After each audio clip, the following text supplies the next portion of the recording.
So hello students, welcome to the discussion on weekly class test 24. So today we shall be discussing two questions, one from GS paper 2 and second from GS paper 3. So let's start. First question is, discuss the significance of the preamble in Indian constitution, and the second question is, what are the legal effects of the preamble of the Indian constitution. Okay, so two parts we have to address.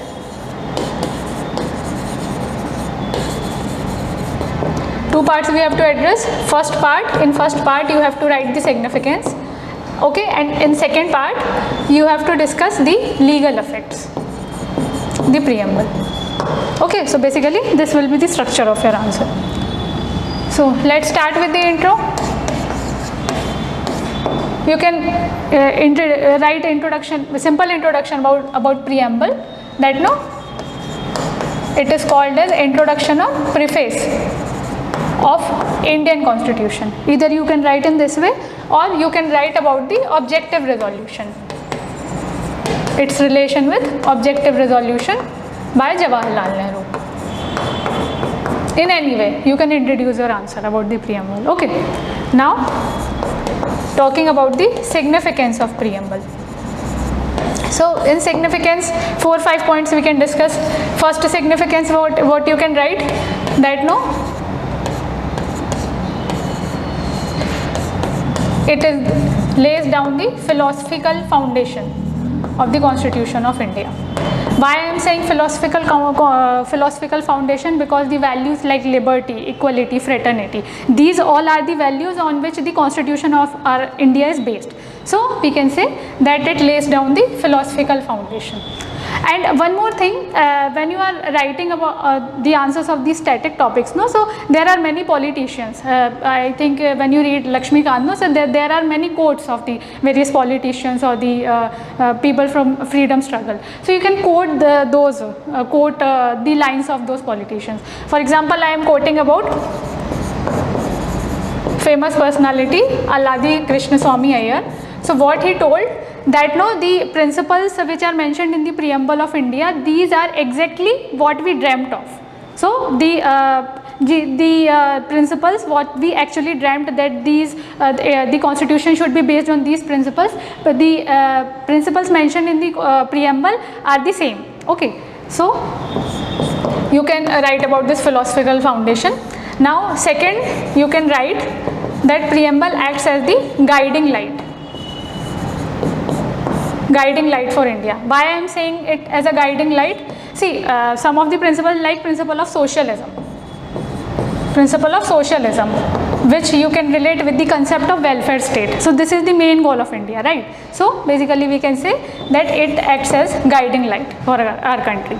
Okay, third significance you can discuss, that no, preamble is a visionary document. These all significance are related with one another only. Why I am saying preamble is a visionary document? Because it sets a goal for India, that even if there are some issues in our country, even if some principles are not followed, but this is the vision for our country, and we have to become, and we have to follow all these principles. Finally we should reach a stage where there is complete justice in India, where complete socialism is followed in India, where there is complete equality in the country. So it provides a vision, it provides a goal which we have to achieve. So this thing. Now fourth thing which we can discuss is the concept of unity in diversity. Unity in diversity. Why I am saying this? There is principle of fraternity in preamble. So basically you can explain in this way, no, that people from various religion, people from various backgrounds are still living with unity, with fraternity in India. So even if you have any example, you can relate this fraternity, principle of fraternity with example. Now talking about the fifth point, unity in diversity. Yes, fifth, you can talk about the principles of freedom struggle. Principles of freedom struggle. See, there is a principle of justice in the preamble, right? So you can relate this principle of justice when the Indians were seeking justice during the colonial time. The Indians wanted complete justice. Okay, they wanted complete freedom from the colonial rule. So you can relate with this, that no, the principles which are mentioned in the preamble, they are reflections of the aspirations of the freedom struggle during the time of freedom struggle. So basically we have discussed 5 points about the significance. Now the second point is, what are the legal effects of the preamble? Okay, so when we talk about legal effects,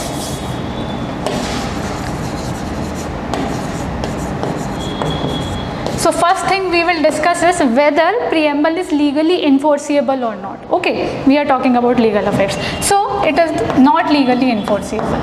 Okay, that means even if there is violation of any of the principle which is mentioned in the preamble, you cannot go directly to Supreme Court for the violation of this principle. As we see in the violation of fundamental rights, you can directly go to Supreme Court, but here you cannot do that, right? Second legal effect which I can say is, as you might also have read about it, that preamble do not act as a source for the lawmakers in the country, nor preamble acts as a prohibition, nor it prohibits the Parliament of India to do or not to do something. Means completely it do not have a legal force. Okay, but second point which I would like to highlight is, though it is not legally enforceable, but various Supreme Court judgments have highlighted that for the enforcement of any law, the principles of preamble have to be kept in mind. Okay, so I will write some of the cases, like in the Berubari Union case,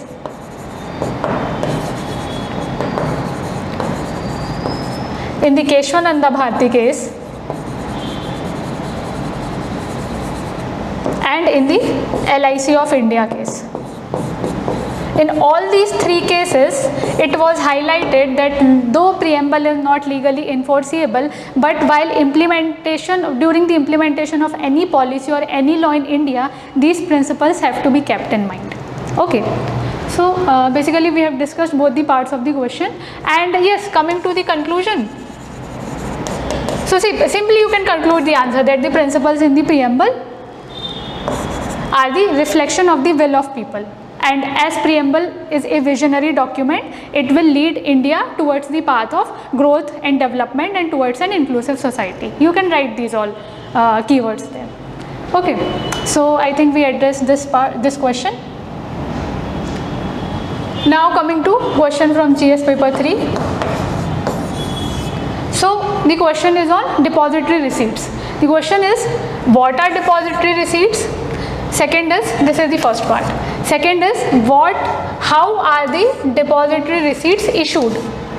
So basically we have to discuss the process, how the receipts are issued. Okay, and third thing is, discuss the challenges related to depository receipts. So basically you have to answer three things here. Okay, so our structure will be same: introduction, body and conclusion. In body you have to discuss these three parts which I have highlighted. Okay, so let's start with the introduction. So what are depository receipts? What are depository receipts? So depository receipts are the negotiable marketable instruments. Negotiable marketable instruments, and these instruments allow investor in one country to invest in the shares of the company of another country, right? Or see, I can define this in both ways. For example, if I am investor in country A and I want to buy shares in country B, okay, so I can use depository receipts. Or other way I can say, if I am company in country A and I want investors from another country and not from my country. For example, I am in India, I want investors from US to invest in my shares, not from the people in India. So I will use depository receipts. Okay, so basically these are the negotiable marketable instruments where investors can invest in the shares in the company which are outside their their country. Okay, so this is the answer for what are depository receipts. Now coming to how are they issued, or basically the process of depository receipts. Okay, so I will explain you the process. You can write that process in your own words. Okay, so for example, I am company A in India. Okay, company A in India. Okay, and I I want that the investors in US buy my shares, and I want the investment from US basically. Okay, so I want the investors in US invest in my shares. Okay, but it cannot happen directly, that the investors cannot directly buy their shares. Means no, the company A cannot directly issue the shares and they cannot directly give the money to company A. Means the process is not this much simple, right? So this process requires intermediaries. Okay, so this is India, this is USA. Okay, so here there will be a bank which will be Overseas Depository Bank, Overseas Depository Bank, and here will be an agent, here will be an agent of this Overseas Depository Bank, which we will call a custodian bank. Okay, now I am just naming the things, I will explain the process. So see, what will be the process? First stage will be the company A in India will issue shares to the custodian bank. And who is custodian bank? Custodian bank is the agent of Overseas Depository Bank, which is in US. So basically this bank is the body of USA, not of India, right? It is located in India, but the parent company is in US only. Okay, so the first stage will be the company in India will issue shares. Uncle, I will use another row. So the company in India will issue shares to the custodian bank. Okay, so in the second stage, this custodian bank will inform to the Overseas Depository Bank that okay, I have received the shares from company A. Okay, so this is the done deal. I have received the shares. So it will acknowledge that I have received the shares. So now the shares are in the custody of this custodian bank and not company A. Okay, so now since it has received the acknowledgement, it will issue a certificate. It will issue a certificate to these investors, and that certificate will be called American Depository Receipt. So these certificates are similar to the shares. Means the shares are equal to American Depository Receipts only. So the shares will be with the bank, but in place of these shares, the bank will issue these receipts. Okay, so now these all investors will be having American Depository Receipts. So basically, for example, two people can share, for example, I have 18% share of any company, the other person have 20% share of that company. So we can exchange the shares among us, right? Similarly, American Depository Receipts can also be shared. They are marketable. So these investors now can share these depository receipts among themselves. Okay, so what happened? The shares are issued. This bank told, okay, we got the shares. They got the confirmation. So now the shares are with them, and now they have received, they have given American Depository Receipts. Okay, so see, now shares are gone from this company, but this company was in need of money, right? So now these investors will give money in the form of dollars, because we are talking about USA. Okay, so now they will give money to this bank, and this bank will cut all the administrative charges, commission fees, these all things, and will give all the money to this company. So this was the purpose. This company wanted to raise money from the investors in USA, so it went through all this process and it got its money. Okay, so this was so basically this is the process. You can write it in the points that this is the first stage, this is the second stage, this is the third stage, and this is the fourth stage. So you can write in your own ways. Okay, so I think we addressed this part also, that how are depository receipts issued. Okay, now the third point is discuss the challenges related to depository receipts. Okay, so see, first challenge of depository receipt is that can be easily converted into the liquid form. Means, so we can say there is issue of liquidity. Means I cannot directly give American Depository Receipt to someone and receive all my money which I have given. So we can say there is issue of liquidity.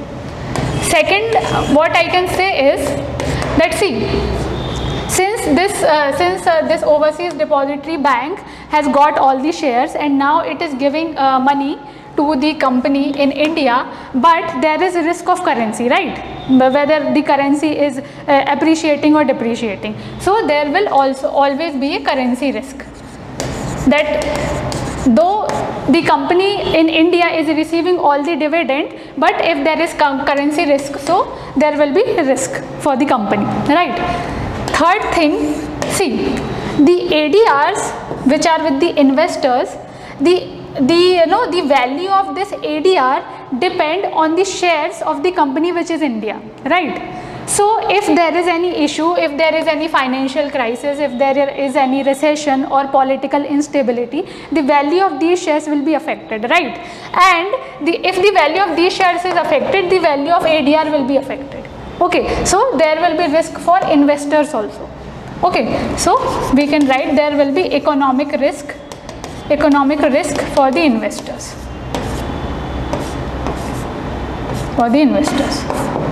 Okay, so I think basically these 2-3 points we can discuss.